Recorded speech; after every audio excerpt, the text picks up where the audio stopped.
nuestras vidas, Señor, tu consejo. Muchísimas gracias, Señor, por este momento maravilloso. Bendice la vida de mi hermano, eso que tú ya le has dado en lo secreto, que Él pueda volcarlos a nuestras vidas, Señor. En el nombre poderoso de Jesucristo te damos toda gloria, toda honra y te decimos amén y amén, Señor.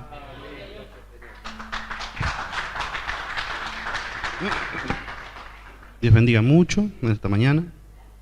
Tome su asiento. Bueno, ando medio, creo que somos varios los que andamos medio mal de la garganta. Así que, bien. Amados, vamos a buscar por ahí. Como sabrán, a mí me cuesta mucho quedarme en un solo pasaje. Pero si quieren buscar 1 Corintios capítulo 3 del 1 al 7, vamos a leer ahí. Voy a poner el cronómetro así no me paso. Bien.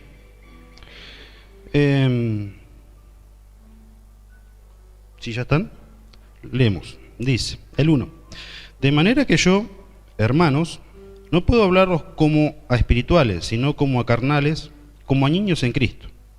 Os di a beber leche y no vianda, eso sería alimento sólido, porque aún no erais capaces, ni sois capaces todavía, porque aún sois carnales, pues habiendo entre vosotros celos, contiendas y disensiones, ¿no sois carnales y andáis como hombres?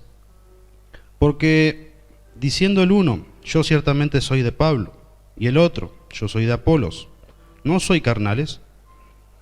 ¿Qué pues es Pablo? ¿Qué es Apolos? Servidores por medio de los cuales habéis creído, y eso según lo que cada uno concedió al Señor.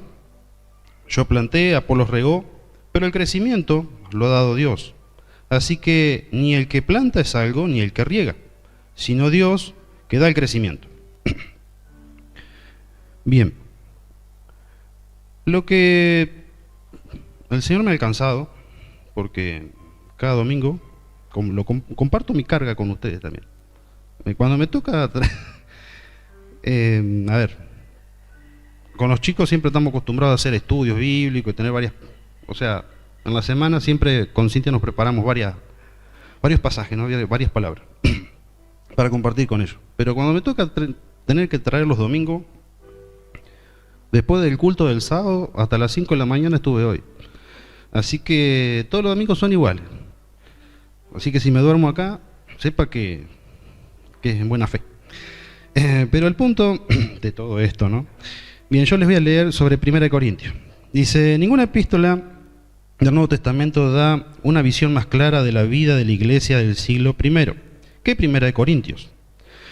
En ella Pablo ofrece estrictas instrucciones sobre tales problemas morales, teológicos, tales como el sectarismo, la inmoralidad sexual, la inmadurez espiritual, las disciplinas eclesiásticas, cuestiones éticas, el papel de las personas de diferentes sexos y el uso apropiado de los dones del Espíritu Santo, o espirituales. Donde estos problemas existen en la iglesia moderna, los remedios son los mismos.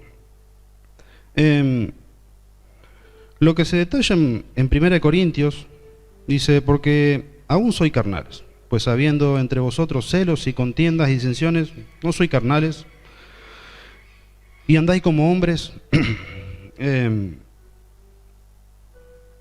Creo que principalmente todo empieza por casa, diría el dicho, así que nuestra evaluación siempre debería ser primero nosotros y después hacia los demás. Amén.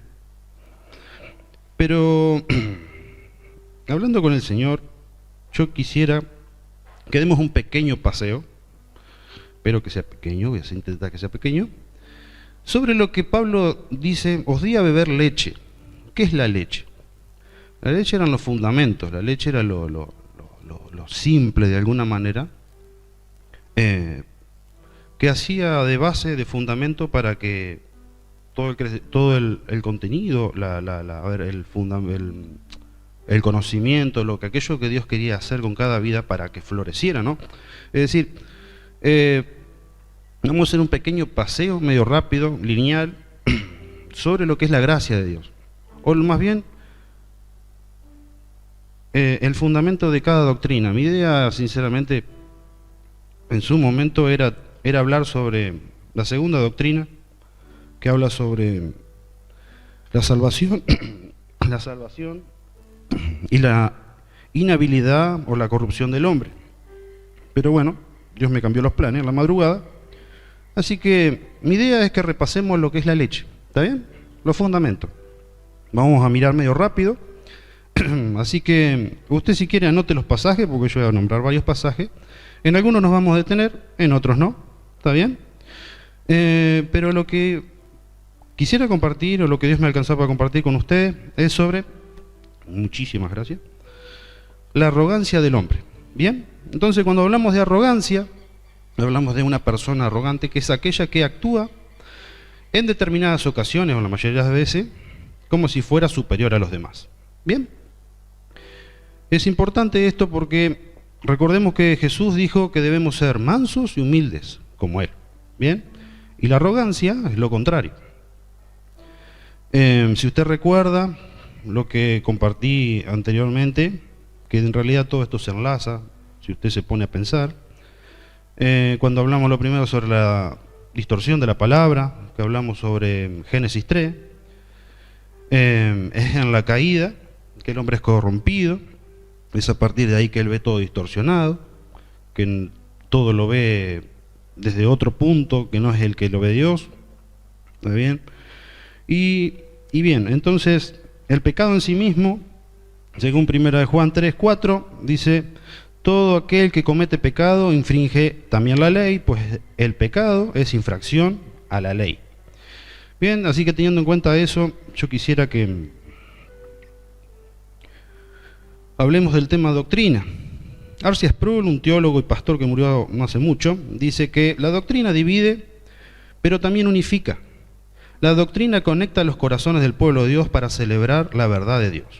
Bien, entonces, hoy por hoy, sepamos que sigue habiendo dos verdades aún en la iglesia cristiana. Yo me voy a enfocar en la iglesia cristiana, no en esta. Siempre le digo a los gurises, yo no me enfoco en la iglesia local, me estoy enfocando en la iglesia de Cristo y principalmente a todo lo que es a Latinoamérica, ya que por nuestra habla hispana, o sea, nuestro hablar español, casi siempre se conectan y casi todos tienen una de dos doctrinas. Una se basa en la obra y otra se basa en la gracia. Bien, la mayoría de las iglesias cristianas evangélicas, a pesar de llamarse evangélica, a pesar de que hablan de la gracia, sostienen un evangelio de obras. Bien, mientras que hay unas pocas, muy pocas, que sostienen realmente lo que es la gracia. Entonces, que una iglesia evangélica nombre la gracia, un predicador nombre la gracia, no hace que en realidad esté hablando específicamente de toda la gracia, sino que muchas veces se utilizan doctrinas separadas y no se usa todo el consejo de Dios. Bien, entonces vamos a hacer algo simple y yo quisiera que lo veamos, porque generalmente estas congregaciones, de las cuales nosotros somos compañeros, amigos, participamos porque estamos con el área juvenil a nivel ciudad y estamos en contacto con 15, 20 congregaciones, no los desechamos, no decimos que no son hermanos, al contrario, a veces nos llevamos mucho mejor con hermanos de otras congregaciones que uno dice, wow. Entonces, no se trata de que la doctrina necesariamente nos separa en todos los aspectos, sino más bien que mientras mejor entendemos el consejo del Señor, mejor crecimiento tenemos. Menos metidas de pata nos vamos a dar, menos tropiezos vamos a tener. Mejor vamos a crecer. Ese es el punto. Estas congregaciones que sostienen, por ejemplo, que la doctrina no es importante, Jesús dijo en Lucas 4:32, o más bien, la gente decía de él, y se admiraban de su doctrina, porque su palabra era como autoridad. Eso está en Mateo también, puede buscarlo después. Después en Juan 7:16-18, Jesús les respondió y les dijo a los religiosos, fariseos, dice: mi doctrina no es mía, sino de aquel que me envió. El que quiera hacer la voluntad de Dios conocerá si la doctrina es de Dios o si yo hablo por mi propia cuenta. El que habla por su propia cuenta, su propia gloria busca. Pero el que busca la gloria de aquel que le envió, este es verdadero y no hay injusticia en él, o no hay en él injusticia. Entonces vemos que Jesús siempre hablaba de forma doctrinal. No es que no hablaba desde la doctrina, al contrario, él transmitía doctrina cada vez que hablaba. Y su doctrina no era de él, sino de quién era, del Padre. ¿Bien? Entonces, vamos a hacer un breve repaso de cosas que todos conocemos acá, pero que a veces se nos escapa. Bien, la salvación. ¿Usted de quién opina que es? ¿Es suya o es de Dios? De Dios. Entonces, Salmos 3:8 dice la salvación es de Jehová, del Señor. Salmo 62:6 dice solamente es mi roca y mi salvación. Solamente es mi roca y mi salvación. Es mi refugio, no resbalaré. El punto es, ¿la salvación de quién es? Del Señor. Bien, la salvación es del Señor. ¿Por qué hago hincapié en esto? Porque muchas veces sostenemos de que yo elijo a Dios, yo busco a Dios. Dice que la salvación es de Dios, no mía. Entonces, Salmos, si quiere buscar Romanos 3, de 10 al 12, ahí llegamos, pero yo voy a leer primero Salmos 14, del 2 al 3, dice: Jehová miró desde los cielos sobre los hijos de los hombres, para ver si había algún entendido que buscara a Dios. El 3, todos se desviaron, a una se corrompieron, no hay quien haga lo bueno, no hay ni siquiera uno. En esa misma línea Pablo escribe, el 3, el 10, dice, como está escrito, haciendo referencia al Antiguo Testamento: no hay justo ni aun uno, no hay quien entienda, no hay quien busque a Dios, todos se desviaron y todos se desviaron, a una se hicieron inútiles, no hay quien haga lo bueno, no hay ni siquiera uno. Entonces lo que vemos es que no hay ninguno que busque a Dios. No, pero yo tengo el vecino que va a la iglesia allá. No hay ninguno que busque a Dios. Hay un ejemplo muy sencillo, ya hablando de adolescentes, dice que en cierto momento un adolescente le pidió el auto a su papá para llevar a su compañero a un partido de fútbol. Entonces el padre le dijo que sí, que no había ningún problema, pero que lavara el auto antes de llevarlo. ¿Está bien? Entonces por lo menos volvía al auto limpio. La cuestión que pasó el día, le recordó el padre de vuelta: acordate que tenés que lavar el auto antes de sacarlo. Y el niño se enojó, el adolescente, el joven se enojó y retrucó. Entonces el padre le dijo: bueno, si no lavas el auto, no lo llevas. Entonces a la hora y media, ¿qué hizo el chico? Miramos para afuera y estaba lavando el auto. El chico llevó, obviamente, a sus amigos al partido con el auto limpio, pero la motivación del chico cuando estaba lavando el auto, ¿era para agradecerle al padre o era porque quería llevar a sus amigos? Entonces, el beneficio de sus amigos lo recibieron porque fue una buena acción, los llevó al partido, los trajo. Pero nuestras acciones no pueden estar determinadas por si bendigo a alguien o si lo beneficio a otro. En realidad está en mi corazón. ¿Cuál era la intención de ese chico? Ya no lo estaba haciendo por agradecimiento, lo estaba haciendo justamente porque quería el beneficio y lo hacía enojado con el padre. Entonces, nuestras buenas acciones delante de Dios, según Isaías 64, 6 al 7, dice: todos nosotros somos como suciedad. Hermoso. Y toda nuestra justicia es como trapo de inmundicia. Bueno, acá como pañales, yo vivo agarrando pañales. Y caímos todos nosotros como la hoja, y nuestras maldades nos llevaron como viento. Nadie hay que invoque tu nombre, que se despierte para apoyarse en ti. Por lo cual, escondiste de nosotros tu rostro y nos dejaste marchitar en poder de nuestras maldades. Así que nuestras buenas acciones delante del Señor... Hola, sí, ahí está. Nuestras acciones delante del Señor son como pañales sucios. Ahora, hablamos acá hasta este momento, no como creyentes, estamos hablando de los inconversos, los que no han todavía alcanzado gracia. Bien, Porque habíamos leído en Romanos anteriormente que no hay quien entienda, no hay quien busque a Dios, todos se desviaron, se hicieron inútiles, pero estamos hablando del inconverso. Todavía no estamos llegando a la gracia, no llegamos a la salvación. Entonces nuestra realidad delante de Dios es, lo anota o busca o mira la grabación después, tiene un corazón de piedra ese hombre. Ezequiel 11:19, una mente entenebrecida, 2 Corintios 4:4, una voluntad esclavizada, Romanos 6:20. Efesios 2:1 dice, y Él os dio vida a vosotros cuando estabais, ¿qué? Muertos en vuestros delitos y pecados. ¿Cómo estábamos nosotros? Muertos, éramos un cadáver. O sea, si somos un cadáver, nos reaccionamos. Estamos muertos. Hay una imagen por ahí en internet que siempre me río y se la paso a los gurises, es una chica que dice, te presento mi yugo desigual, y aparece un esqueleto. Y bueno, así éramos antes de venir a Cristo. Estábamos muertos. Estábamos muertos. No había vida en nosotros.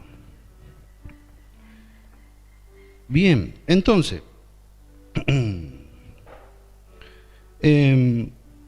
algo a destacar, porque por ahí decimos, bueno, pero yo veo que hay cosas buenas en la creación de Dios. Hay cosas buenas en mi familiar, hay cosas buenas. Sí, hay cosas buenas porque la gracia a partir de la creación fue impartida, y eso es gracia común. Yo no voy a entrar en todo eso, pero eso se llama gracia común, y lo vemos, por ejemplo, cuando en Mateo 5:45 dice, vuestro Padre que está en los cielos hace salir su sol sobre malos y buenos, y que hace llover sobre justos e injustos. Esa gracia común está repartida por igual para todos. De hecho, si esa gracia común se apagara, que es Dios mismo, ninguno de nosotros estaría vivo hoy. Porque es su creación. Cuando Él dijo, sea la luz, y fue creado todo, ahí vemos su gracia. Él no tenía... Bueno, yo ya me voy por las ramas. Yo empiezo a abrir ventanita como la computadora. Pero hay algo que ha perdido la iglesia, no digo la congregación, la iglesia en general, es que tiramos a siempre a apuntar a uno o dos atributos del Señor. Atributos son características, cosas arraigadas de Dios, que lo hacen ser Dios. Por ejemplo, Dios es amor. Es cierto, Dios es amor. Dios es misericordioso, bondadoso, pero no olvidamos la parte que Dios es santo, no olvidamos la parte que Dios es justo. Y cuando simplemente tomamos una parte que nos agrada a Dios, estamos desechando el resto, y Dios es uno. Dios es uno en sí mismo. Entonces yo debo amar a mi Señor como todo lo que es, y no solamente aferrarme a aquello que me cae bien. Rara vez se predica sobre los atributos y rara vez se hace hincapié, y gracias a Dios en este lugar se habla de que Dios es soberano, algo que no nos gusta. Ahora vamos a ver que no nos gusta. Bien, entonces dice que Dios nos dio vida. En Efesios, si vamos al 2, 4 al 10, dice, pero Dios, que es rico en misericordia, por su gran amor con que nos amó, aun estando nosotros muertos, muertos en pecados, nos dio vida juntamente con ¿quién? Con Cristo. Por gracia sois salvos.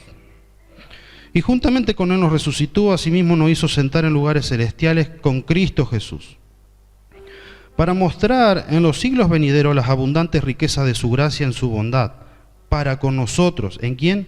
En Cristo Jesús. Porque por gracia sois salvos mediante la fe, y esto no de vosotros, pues de don de Dios. No por obras para que nadie se gloríe, porque somos hechura suya creados en Cristo Jesús para buenas obras, las cuales Dios preparó de antemano para que anduviésemos en ella. Bueno, este pasaje lo vivimos leyendo. Lo citamos hasta de memoria. Pero yo creo que muchas veces asimilamos que la salvación nos corresponde. Cuando escuchamos personajes que nos dicen que tenés que sacar el campeón que está en ti, o que tenés que esforzarte para sacar lo máximo porque adentro tuyo hay un gran héroe, sería bueno que repasemos y nos acordemos de que estábamos muertos en nuestros delitos y pecados. Y que sea a partir de Cristo Jesús, es Cristo Jesús, que nosotros tenemos todos sus méritos. A partir de ahí que recibimos gracia. Nosotros no merecíamos nada. Recordemos que nosotros no merecíamos nada. Mientras mejor retenemos eso, menos orgullo hay a nosotros. Más se licúa el hombre carnal y mejor crece el humilde, la mansedumbre. Entonces Cristo murió por nosotros. Eso es lo que valida que nosotros tengamos salvación. Cristo murió de dos formas, y es bueno que lo sepamos, o lo repasemos y lo sabemos. Cristo murió de forma penal. ¿Qué quiere decir eso? Que pagó un precio. Y Cristo lo pagó con su sangre. 1 Corintios 6:20 dice, porque habéis sido comprados por precio. Glorificad pues a Dios en vuestro cuerpo y en vuestro espíritu, los cuales son de Dios. Hebreos 9:22 dice, todo es purificado según la ley con sangre, y sin derramamiento de sangre no se hace remisión, es decir, no hay perdón, no hay liberación, cancelación de juicio. Es decir, la ley establecía que debía gotear, caer su sangre. Al igual que como vemos en el Antiguo Testamento, cuando están los animales, y el sacerdote tiene que sacrificar el corderito más gordito y más lindo, y más puro. Bueno, Jesús simbolizaba ese cordero en el Antiguo Testamento. En el Nuevo, Dios mismo vertiendo su sangre por cada uno de nosotros, por cada uno de nosotros. Entonces, se cumple la ley en ese sentido. Sin derramamiento de sangre no se hace remisión, es decir, era necesario que Cristo muriera y derramara su sangre. Sustitutiva, esa es la otra forma en la cual Jesús muere. Dice, sustitutiva, ¿qué quiere decir? Porque lo hizo por otro, es decir, nos sustituye. Nosotros teníamos que cada uno estar en la cruz. Sin embargo, por cada uno de nosotros, fíjese, por cada uno de nosotros. No dice que murió solamente por todo el mundo, dice que murió por cada uno de nosotros. Entonces, lo hace de forma sustitutiva, se sustituye, es nuestro sustituto, seríamos nosotros ahí, pero es Él. Primera de Pedro 3:18 dice, porque también Cristo padeció una sola vez por los pecados, el justo por los injustos, para llevarnos a Dios, siendo la verdad muertos a la carne, pero vivificado en espíritu. Amén. Entonces, hacemos un repaso medio rápido. Jesús hizo los méritos necesarios para constituirse nuestro representante, es decir, el segundo Adán. Donde falló el primer Adán en Génesis 3, acá, en el Nuevo Testamento, vemos a Jesús, el segundo Adán, y si quieren entender un poquito mejor eso, lea Hebreos, eso le va a aclarar más la cosa. Entonces, Jesús hizo los méritos necesarios para ser el segundo Adán, nuestro representante en la tierra. Fue hecho pecado, 2 Corintios 5:21, Isaías 53:6. Sufrió el abandono, Mateo 27:46. Sufrió la ira de Dios, convirtiéndose en nuestra propiciación, Hebreos 2:17, 1 de Juan 2:2 y 4-10. Tuvo sufrimiento físico como cualquier ser humano, porque debía ser completamente hombre, pero también completamente Dios. Pero dice que se despojó de su divinidad. Porque si Él se hubiese aferrado a su divinidad, no hubiese sido nuestro representante, hubiese seguido siendo Dios. Entonces era necesario que Él se despojara, haciéndose siervo y constituyéndose solamente un humano, pero teniendo su parte divina. Misterios que hay en la palabra que nuestra cabeza no va a entender. Bien, entonces dice, los méritos de Jesucristo son puestos a nuestra cuenta. Yo soy justificado por Él. Romanos 8:29-30 dice, porque los que antes conoció, también los predestinó para que fuesen hechos conforme a la imagen de su Hijo, para que Él sea el primogénito entre muchos hermanos. Y a los que predestinó, estos también llamó, y a los que llamó, esto también justificó, y a los que justificó, esto también glorificó. Habla todo en tiempo pasado. Dios ya lo hizo. Dios ya te conoció antes de la creación de todas las cosas, antes de que todo existiera y Dios dijera que se haga la creación, Dios ya nos conocía. Ya nos conocía. Entonces Él ya vio todo lo que iba a ocurrir. Él sabía que el hombre iba a caer. Aún así, por amor, nos creó. Entonces, nos conocía. Pero nos predestinó ¿para qué? Para que fuésemos hechos conforme a la imagen de su Hijo. Por eso nos llamó. Y también al llamarnos nos justifica por medio de Cristo. Y al justificarnos, obviamente hemos de ser glorificados en gloria cuando estemos con Él. Amén. Todos somos conocidos desde antes de la fundación del mundo y eso lo podemos revalidar con Juan 18:37. Dice, todo aquel que es de la verdad oye mi voz. dice Jesús, y si has oído la voz del Señor y has aceptado a Cristo en tu corazón, es porque Él te conoció desde antes. Ahora, ¿a qué vamos con todo esto? Para que usted no se arme tanto matete. ¿Por qué leímos Primera de Corintios? En primer lugar, porque Pablo habla de la leche que hay que beber, esa leche, lo esencial. Pero también para que nos despojemos de nuestra arrogancia, porque muchas veces nos creemos que tenemos nuestros propios méritos, que la salvación es por nuestros propios méritos, que lo que hacemos es por nuestros propios méritos. A veces se transforma la congregación, la iglesia en general, estoy hablando no acá, en la iglesia en toda Latinoamérica, parece que se transforma en una jefatura. Tengo 20, 30 años y me corresponde ser pastor, me corresponde ser maestro, tengo que estar al frente. Amado hermano, pensemos en el ejemplo del niño con el auto. ¿Por qué servimos al Señor? ¿Cuál es nuestro enfoque? ¿Esperamos crecer de esa manera? Porque volvemos al mismo punto que habla Pablo justamente sobre Pablo y Apolo. Se habían distanciado, habían hecho grupos, porque uno estaba con Apolo, el otro estaba con Pablo, y Pablo ahí como que los reprende y dice: ¿qué pues es Pablo y qué es Apolo? Servidores por medio de los cuales habéis creído, y eso según lo que a cada uno concedió el Señor. Es decir, somos siervos inútiles, y Dios le ha placido utilizarnos, y a cada uno de nosotros Dios ha puesto algo para servir a nuestros hermanos, para servir a la congregación. Somos miembros los unos de los otros, y si un miembro se duele, todos se duelen. Si uno es bendecido, todos son bendecidos.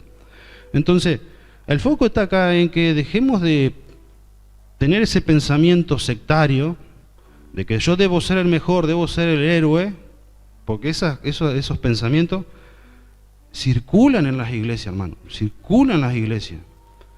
Entonces, aferrémonos a la palabra, pensemos en la palabra. Estamos hablando con los chicos ahora, estamos teniendo estudios sobre servicio y liderazgo, porque muchos de ellos quieren servir. El problema es que yo no puedo llevar a nadie a donde yo no fui primero. Yo no puedo servir donde Dios no me ha llevado primero. Entonces, para servir es necesario que yo sea procesado, y debo ser paciente, aun cuando yo tenga muchísimas ganas de servir y hacer un montón de cosas. Yo debo aprender que debo primero bajar un cambio, decirme: Señor, ¿qué es lo que está mal en mi vida? Para que tú lo corrijas, y después Él me va a usar como vaso de honra. Si no, mi vasija está toda agrietada, y todo lo que Dios me da cae, no retiene. Entonces, primero hay que sanar, primero hay que ser corregido por el Señor para después poder dar. Un gran problema, vuelvo a repetir, en las congregaciones es que se atribuyen la salvación. Y en este sentido es que vemos que, por ejemplo, hay hermanos que sostienen que la salvación se pierde. Si la salvación no es tuya, si no es de Dios, no la sostenés vos, la sostiene el Señor. Por ende, como Dios te conoció atrás, cuando no existía absolutamente nada, Él fue el que prefijó el tiempo y el espacio para que vos lo recibieras, escucharas su llamado. Entonces, la salvación nunca puede depender del hombre.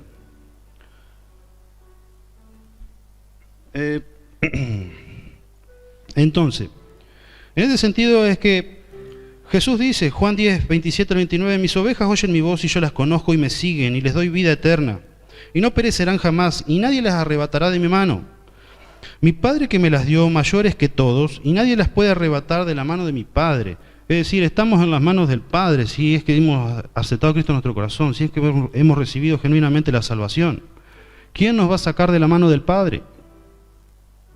Bueno, hay predicadores que sostienen que como hemos aceptado a Cristo en nuestro corazón y Jesús es Hijo de Dios, nosotros somos semidioses también.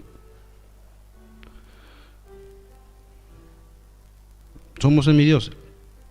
Mira, sin embargo los méritos no son nuestros, son de Dios. De hecho, la palabra semidios no puede existir porque si no habría una derivación de Dios y ya Dios nos dejaría de ser Dios. Porque su poder estaría repartido en 2, en 3, en 4, en 5 y quién sabe cuánto más. Ya Dios no sería soberano, ya Dios no sería absoluto. Su palabra tendría errores, no se puede sustentar. Entonces Romanos 9, del 10 al 16, habla específicamente de la elección, y acá hay muchos teólogos que debaten porque está hablando solamente supuestamente de la elección de Israel. Pero si ustedes leen todos los capítulos anteriores, se van a dar cuenta que la revelación que está dando Pablo es de su pueblo, el pueblo escogido de Dios, no solamente específicamente Israel. Y tema para otro día. Pero bien, entonces Romanos 9, de 10 al 16 dice: y no solo esto, sino que también cuando Rebeca concibió de uno, o sea, de Isaac, nuestro padre, está hablando de los mellizos que estaban adentro de la mamá de Rebeca, dice: pues no había aún nacido, ni habían hecho aún ni bien ni mal, para que el propósito de Dios, conforme a la elección de ¿quién? De Dios, permaneciese, no por obras, sino por el que llama. Y se le dijo: el mayor servirá al menor. Invirtió los roles, porque generalmente el menor servía al mayor. Bien, como está escrito: a Jacob amé, mas a Esaú aborrecí. ¿Qué pues diremos? ¿Que hay injusticia en Dios? En ninguna manera. Pues a Moisés dice: tendré misericordia de que yo tenga misericordia, y me compadeceré del que yo me compadezca. Así que no depende de que quiere ni corre, sino de Dios que tiene misericordia. Y esto se ejemplifica, tal vez no de forma perfecta, pero para que meditemos un poco. Usted imagínese que estamos todos instituidos de la gloria de Dios, ninguno buscaba a Dios, ninguno era acepto para la salvación. Toda la creación, o sea, toda la humanidad, fue corrompida en pecado por Adán. Pero Dios, en su soberano poder, conociendo todas las cosas, piense usted, tenemos alrededor de 1000 personas acá. Vamos a suponer que tenemos 1000 personas acá. Dice que Dios nos escogió desde antes de la fundación del mundo. ¿Para qué? Para que fuéramos santos y sin mancha. Así que de entre esos 1000, el Señor hizo así y sacó, hizo así y sacó, hizo así y sacó. Ahora, si miramos lo que dice en el 11, dice: pues no habían aún nacido, ni habían hecho ni bien ni mal, para que el propósito de Dios conforme a la elección permaneciese, no por obras, sino por el que llama. El punto acá es el siguiente: todos esos estaban condenados. Tú y yo estamos ahí con los condenados, todos estamos condenados. Cuando Dios nos predestina, Dios no piensa en el futuro. Hay quienes malentienden la presciencia, el conocimiento previo de Dios. Dios no está pensando en quiénes lo van a escoger en el futuro, porque Dios no está viendo sus méritos. Porque si no, Dios vería sus méritos y no tendría sentido por qué murió Cristo. ¿Se entiende? Entonces, Dios no mira en el futuro, Dios mira ahora, en ese tiempo del Señor, cuando ya vio a todos completamente destituidos de su gloria, todos alejados de su gracia. Entonces Dios seleccionó. ¿Cómo lo hizo? Dice que lo hizo en su amor. Él consultó con su propia voluntad. ¿Lo hace a Dios injusto? Dice Pablo. No. Dios es soberano, Dios es el creador de todas las cosas. A Él le corresponde la vida. Mientras mejor nos sujetamos a eso, más humildes somos. Mientras menos dejemos de cuestionar a Dios, mejor para nosotros. Entonces Dios seleccionó. Es por eso que usted se va a dar cuenta que va a venir un homicida acá y va a aceptar a Cristo en su corazón. ¿Por qué? Porque Dios no tuvo en cuenta su futuro. Dios simplemente lo escogió, lo eligió, como a vos y a mí. Esto también es una gran verdad para entender ciertas cosas dentro de la congregación. Cuando mi hermano cae y peca, en vez de juzgar, porque dice Jesús que podemos juzgar con justo juicio, el problema es que ¿cómo está nuestra vida? ¿Somos suficientemente justos para juzgar a nuestro hermano? Entonces, el punto acá es, cuando mi hermano cae, peca, sea lo que fuere, no estamos diciendo de que está todo bien, pero yo debo armarlo y compadecerme de él, ayudarle a salir adelante. ¿Por qué? Porque yo soy exactamente igual que él. Yo no sé mañana de qué manera voy a caer o cómo voy a pecar. Porque yo soy exactamente igual que un homicida delante de Dios. Cuando Dios me escogió, no escogió mis méritos, lo que yo iba a hacer en el futuro, lo vuelvo a repetir, sino que por amor Él seleccionó, nos escogió de entre un montón de homicidas, asesinos y criminales. Entonces la misericordia de Dios es tan grande y tan abundante para con todos nosotros, que aún ni siquiera sabiendo cómo íbamos a hacer, Él nos escogió. Bien, tendré misericordia de que yo tenga misericordia y me compadeceré de que yo me compadezca, dijo Dios a Moisés. Así que no depende del que quiere ni del que corre, sino de que Dios tiene misericordia. En este sentido, entendemos también que a pesar de que muchas personas vengan y se congreguen, no significa que sean creyentes genuinos, nacidos de nuevo, porque no depende del que quiere ni del que corre. Yo puedo venir y estar acá 30, 35 años y nunca haber nacido de nuevo. De hecho, en Estados Unidos, la mayoría de los pastores que se reciben de seminario o se les ha dado un cargo sin una madurez espiritual, sin haber comprobado que realmente esa persona tiene frutos del Espíritu, generalmente después de 6 meses, 2 años, desertan, es decir, dejan lo que supuestamente es su llamado, porque su enfoque estaba más que nada en el salario, su enfoque estaba en la plataforma, su enfoque estaba en hacerse el vivo con la ofrenda y los diezmos de los hermanos. Pero Dios, que es justo, Él aplica su justicia, su disciplina. Bien, entonces los escogidos, todos nosotros, ¿para qué hemos sido escogidos entonces? Efesios 1, del 4 al 6 dice: según nos escogió en Él antes de la fundación del mundo, ¿para que qué? Para que fuésemos santos y sin mancha delante de Él. ¿Por medio de quién? De Cristo. El 5, en amor, habiéndonos predestinado. Acá está su elección. En amor, habiéndonos predestinado para ser ¿qué? Adoptados, hijos suyos por medio de Jesucristo, según el puro afecto de su voluntad. ¿Cuál fue su elección? Su amor. ¿Con quién dialogó el Señor? Con su voluntad. Para alabanza de la gloria de su gracia, con la cual nos hizo aceptos en el amado. Entonces los méritos que nosotros tenemos de supercristianos, de supercreyentes, no son nuestros, son de Jesús. Nosotros somos simplemente instrumentos útiles en sus manos y somos siervos inútiles, según lo dice Jesús. Entonces todo lo que Dios hace a través de mí es Cristo. Cristo crece en mí, mayor puedo servir, mayor puedo hacer para los hermanos, mayor puedo bendecir la congregación, la iglesia. Y ya me perdí, no miré el teléfono, digo el cronómetro. Pero vamos bien, 30 minutos. Así que bien, amados hermanos, sin esmero de sacudirle tanto la cabeza, habíamos leído 1 Corintios de manera que yo, hermanos, no puedo hablarlos como espirituales, sino como carnales, como niños en Cristo. El niño en Cristo, como decimos recién, puede tener 30 años en la congregación. Hermano, ¿querés crecer? Dejá de mirar alrededor y mirá a Cristo. ¿Querés crecer? Enfocate en su palabra, enfocate en la oración. Esto mismo que les digo a ustedes, hermanos, se los digo, los saturamos a los chicos, así que quédese tranquilo. Y ellos reciben a veces cosas peores todavía. Crecer en Cristo no está en mirar la plataforma, en querer aparentar, en ser hipócrita. Todo el tiempo podemos bajarnos y decirnos: mira, hermano, pastor, pastora, mi vida no está en orden todavía, prefiero esto dejarlo ahora en pausa. Eso es de humilde. Reconocer que nos falta, reconocer de que el Espíritu Santo está trabajando en nosotros y que estamos fallando. No esperar a que explote la bomba, porque después explota la bomba y herimos a un montón de personas.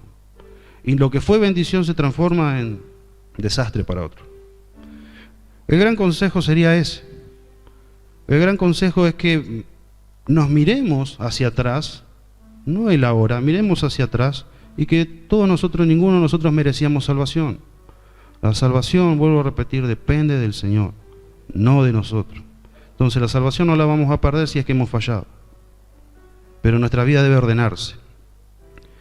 ¿Queremos crecer? Busquemos al Señor en intimidad. De esa manera vamos a avanzar y vamos a dejar de ser niños. Vamos a empezar a poder comer alimento sólido. Y el alimento sólido no es que yo como alimento sólido y me agrando, estoy comiendo alimento sólido, la tengo reclara. No, tampoco es eso. El alimento sólido es una carga mayor, porque esa carga mayor va a demandar más de Dios de mí.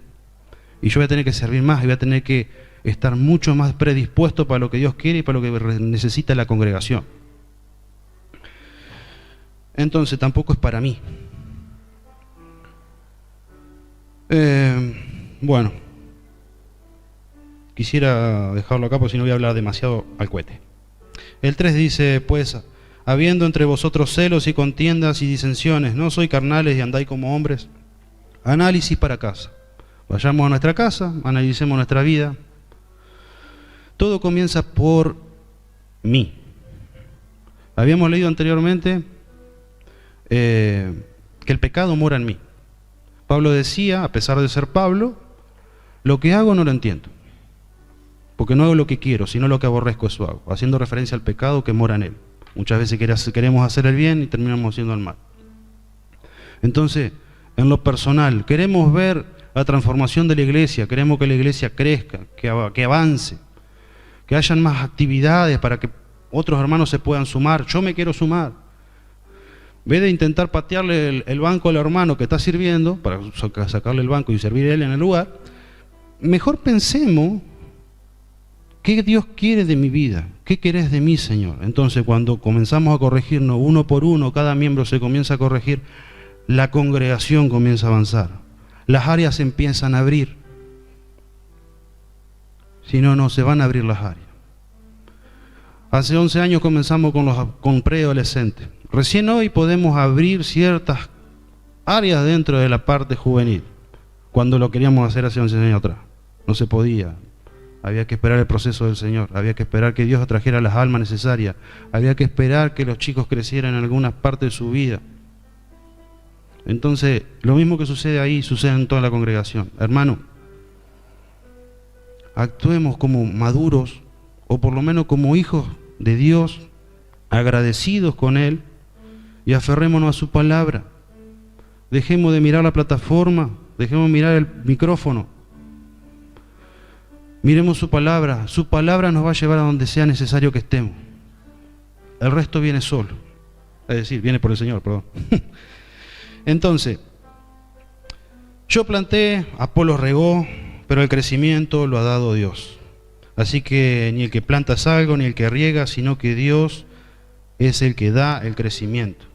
Dejémonos de agarrarnos con nuestros hermanos, dejemos de enfocarnos en nuestros hermanos, miremos al Señor. Él nos da el crecimiento.